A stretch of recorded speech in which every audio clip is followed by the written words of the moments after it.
Now behind bars, accused of trying to kill U.S. soldiers in Afghanistan.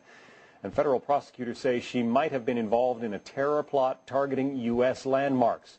According to reports, Afia Siddiqui was found with documents on how to make chemical weapons during a search last month, as well as a list of potential targets, things like the Statue of Liberty, Times Square, and the New York City subway system.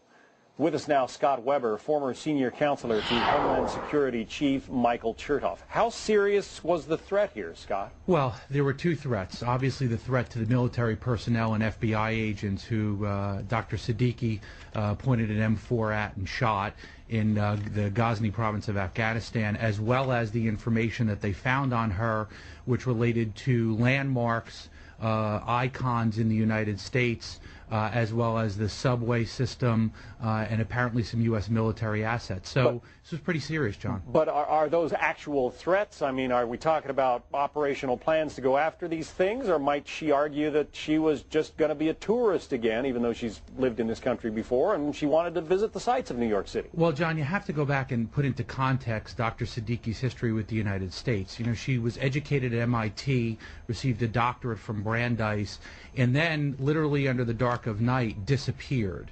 When Khalid Sheikh Mohammed was captured in 2003, she was a number of individuals that he identified as a facilitator for al-Qaeda, and she has ties to CARE International, which was a Muslim-based foundation in Boston whose leaders were indicted and charged and convicted by the federal government for supporting terrorism. So this is not a woman who just happens to have some pictures of the Statue of Liberty. She also had information about CBRNE, chemical, bio, radiological, nuclear, and explosive weapons information. So you connect those dots together, and this is clearly a woman who had ill intent in mind. She has been on the FBI's list out of Boston, on the most wanted list for quite some time now. The fact that authorities have her in custody must be pretty heartening. Absolutely. And she was identified actually in 2004 by both then Attorney General Ashcroft and Director Mueller of the FBI as an individual who was an operative here in the United States, or believed to be an operative here in the United States.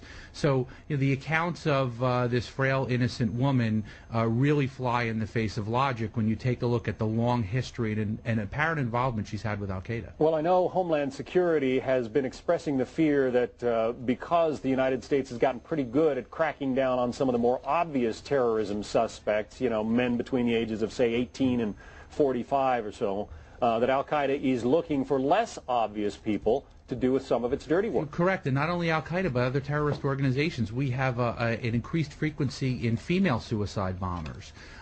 You know, you have a situation where they're looking for individuals who were born not in the Middle East, but in the West or in Europe, who they can bring into their cause. So traditionally, you would not suspect a woman who weighs 95 pounds as somebody who would be, you know, wanting to and able to commit, you know, atrocious acts and massive harm in the United States. But it appears that this woman fits the bill.